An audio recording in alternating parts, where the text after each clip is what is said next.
Plaintiff Chelsea Covington dated the defendant, and after he was released from jail, they moved in together.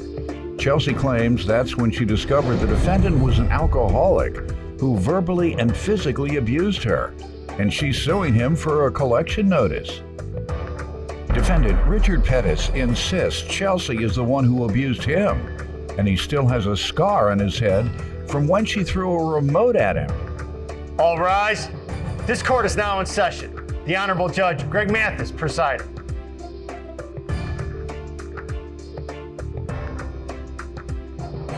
You may now be seated. Tell me what's going on. Okay. Just to give you some background, me and Richard dated from 2016 to last year, last summer. When we first met, we started dating, and shortly after, he went away to jail for a probation violation or something like that. During the time that he was incarcerated, he caught an in-house jail case where he beat a guy head in with a lock. So due to that, he got an extension of an extra 6 months. So over that year and a half so it ended up being a year and a half that he had to do. So over that year and a half, I was supportive of him. I was writing him, sending him money, whatever he asked me to do, I would do it. He came home summer July 18th. So we kind of moved fast. We moved in quick, right after that. Once he moved in, Your Honor, my life changed. I really feel like Richard ruined my life. I don't want to say ruined my life, but he have caused me a lot of pain and trouble. So how was it when he came home? He moved in with you. How did it begin, and then what did it transition? I don't want to say it began bad, but it wasn't long after we moved in together where I started to see that, what type of person he really was. Like, he had a really bad anger problem, Your Honor. Did he hit you or verbally abuse you regularly?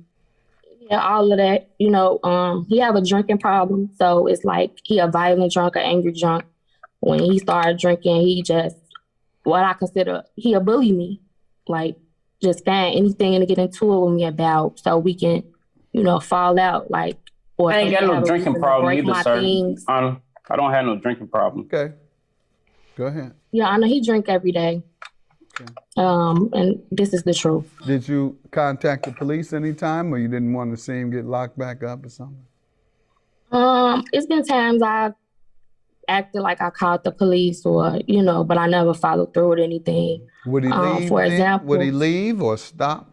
Yeah, he'll run, or break my phone so I couldn't call the police. I can give you an example.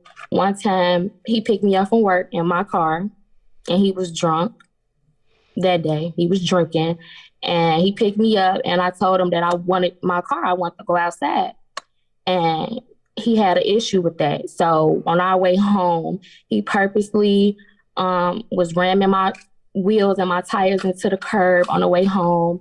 So once we pulled up in front of the building, he gave me my car keys, but busted out my car windows and messed up my tires to prevent me from being able to go anywhere.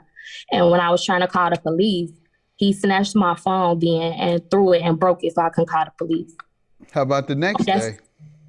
That's just one example. No, I'm saying, how about calling the police the next day?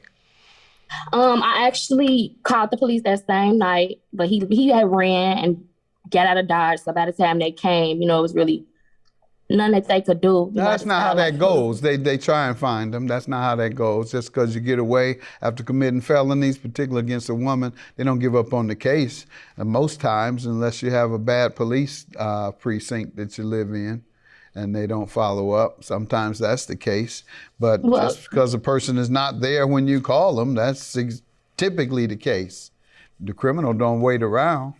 They have to catch up with the criminal. If you make a report, they usually do, particularly if he busts out your window, beat you, attacked you. But go ahead. Well, they did, recommend that I get a restraining order. Right. With all of that I never followed up with it. Okay.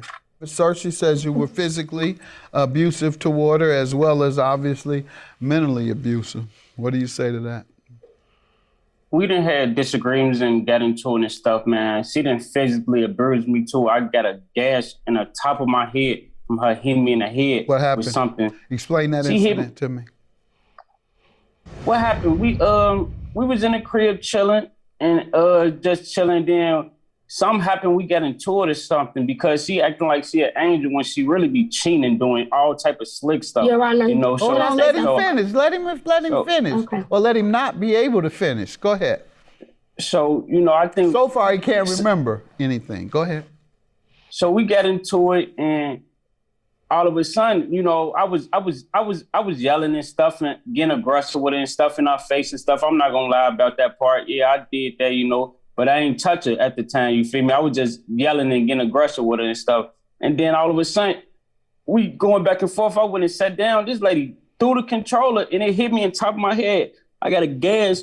I still got the gash right now. My head just started bleeding rapidly. And I'm like, dang, help me out. Ooh, this lady, every time she do something to me, she don't help me out. She didn't bust my head. I got in that car accident. My back was messed up. She didn't give no care about it. All she cared about was some measly little car. And we've been together 5 years, building and working on each other. Like, what you mean? You don't even care about my health. She said you've been working on her for 5 years. Mm-hmm. I've been working on her for 5 years. Yeah, with violence, with your hands. No, not at all. Not at all. Not no 5 years. I'm not gonna lie, like, I'm not perfect, you feel? I'm not perfect at all, but we done bumped heads and get into it. Are you a woman beater? What she describes is that you're a woman beater. That's what she's trying to describe me as, and I'm not no woman. No? Okay. How about calling the police the next day? I actually called the police that same night, but he had ran and got out of Dodge. So by the time they came, you know, it was really nothing that they could do. That's not how that goes. They try and find them. That's not how that goes. Just because you get away after committing felonies, particularly against a woman, they don't give up on the case. Defendant Richard Pettis is being sued by his ex-girlfriend, who claims Richard physically and verbally abused her. She didn't bring any evidence that you're a woman beater. She says you are. She says it happened all 5 years and you don't have one piece of evidence. You don't have one restraining order. You don't have one police report. And the man beats you, you say, for 5 years, ma'am. And he denies it, so I got to move on. And ladies, when you don't at least get something and it occurs over such a long period of time, this is 5 years. I can see 6 months and you break up with him and that's it. You're just putting it behind you. But consistently fighting you for 5 years, Your Honor, can I please something. Go ahead. Respond. I would have had proof, but Richard has broke so many cell phones of mine. And therefore, I lost a lot of my evidence, okay? I know I'm not making any excuses. I know I should have followed up and I should have pressed charges and everything, but I just decided to just leave him. But you are right. I should have been more prepared and brought that, but it's the truth. Okay, how did he destroy your life? I know the abuse was probably enough to destroy your life, particularly mentally, but what else did he do to destroy your life? Did he pay? Did he help pay the rent? It sounds like he No, Your Honor, the whole time that we lived together, I was the only one working. For all 5 years? It wasn't 5 years. It was 3. Okay. It wasn't 5. I don't know why he's saying 5. And he didn't we was work together for 3 years?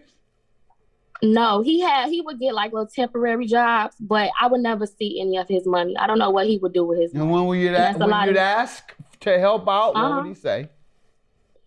He would just sometimes give me what he could, but it would be nothing. You know what I mean? Or he would just steady make excuses. I got you next paycheck. Or he wouldn't even hold on to the job long enough to pay me or help me anything where it would make a difference. Like anything I would ask him for, it's always, oh, I got to do this. I got to do that. I had to do this. I had to do that. By the time payday come, he come in the house, his check is gone. I don't know what he would do with his money. All right. You want to give me some information on the relationship, sir? I mean, the relationship basically, it was great in the beginning, you know, and then she just just so much sneaky stuff that she do behind the scenes. Like what? That just cheat, texting other guys. It's not true. Came with other guys, doing all type of stuff. Give me an example. Give me an example. She's giving me examples of what you did to her. You give me an example or two. Okay, I'll give you an example. Example is when I got out of jail, I got incarcerated. We first met. Okay, we first met, and then I got incarcerated like a month or two after. So when I was in jail, I'm like, man, just tell me what you doing. Is you cheating? Is you messing with someone or whatnot? See, no, I ain't doing nothing. You know, I'm chilling. I ain't doing nothing, whatever. I get out of jail 18 months later. I ask her again, man, was you messing with anyone? Just be 100 with me so we can move past it. See, I wasn't doing nothing. You know, I'm an angel. I'm perfect. Okay, bet. She let me use her phone. I go through her phone. She telling her friend how she had sex with this guy in the car. She messing with him. She loved it. All this and that. That's facts. That's facts. No, it's not. She's talking about she having sex in the car with this dude, all this stuff. No, it's not. And when you mentioned it, what did she say? She didn't have nothing to say because the proof was in the phone. It was right in her best friend messages. And this so, never I'm happened, sorry, I'm this praying. never happened, ma'am? No, Your Honor, he did go through my phone and he did see that I was telling my friend that I was having communication with a guy, but I never said that I slept with anybody in a car. That's not true. Yes, you did. You was just telling your friend, hey, I've been in touch with my ex, or I got a guy that I'm in communication with. That's it. Yeah, I was just telling my best friend, like, you know, we were just having regular conversation. I was telling her that I saw this guy that I met. Tell the truth. And just regular conversation. I was telling her, like, what we were talking about. Me and the guy had started texting, but that's all it was. It was never no sex in a car. She lying. Like you said, you were doing slick stuff. Okay. So let's get to what you're suing him about. Tell me about the $5,000. Okay, Your Honor, on the night of May 16th, 2020, Richard took my car while I was asleep at home. He was drunk and he caused the accident. He made an illegal U-turn and therefore a car T-boned him and crashed into him because he made an illegal U-turn. And he fled the scene. I get a call from him. It's like 3:00 in the morning. And I'm asleep. I didn't even know he was gone. And I answer and he like, oh, I was just in a car accident. I'm on my way home. But don't worry about it. I'm gonna pay for it. I'm gonna pay for it. But your car is totaled. So I'm panicking. I'm like, well, where are you? Where are you? He got into a car with a complete stranger, hitched a ride with a stranger just to flee the scene from the accident. So I ended up having to find my own ride to the scene. He told me where the car was, where the accident took place. Once I got there, I was able to get more details from the officers and the people who he had hit. Let me ask you, when did you break up? You said when? Right after the accident, like June of last year. Okay. So for 3 years, he can batter you regularly. You don't call the police, let him off the hook. But he has an accident and you break up with him. That was like the breaking point, the tipping point of it all. Well, I'm just making a point. I'm just giving him his credit for what he said. He said all this other stuff, that's what he said. He said, but you're going to let this happen over a measly car. That was the breaking point, Your Honor. And also, that was my first car that I purchased on my own. I don't have a car to this day. And my license is suspended because of this. Because of something that he did. Because I was being stupid and let him drive my car and being stupid and stayed in a relationship longer than I should have. Tell me about the accident, I can't sue him sir. for everything. Okay.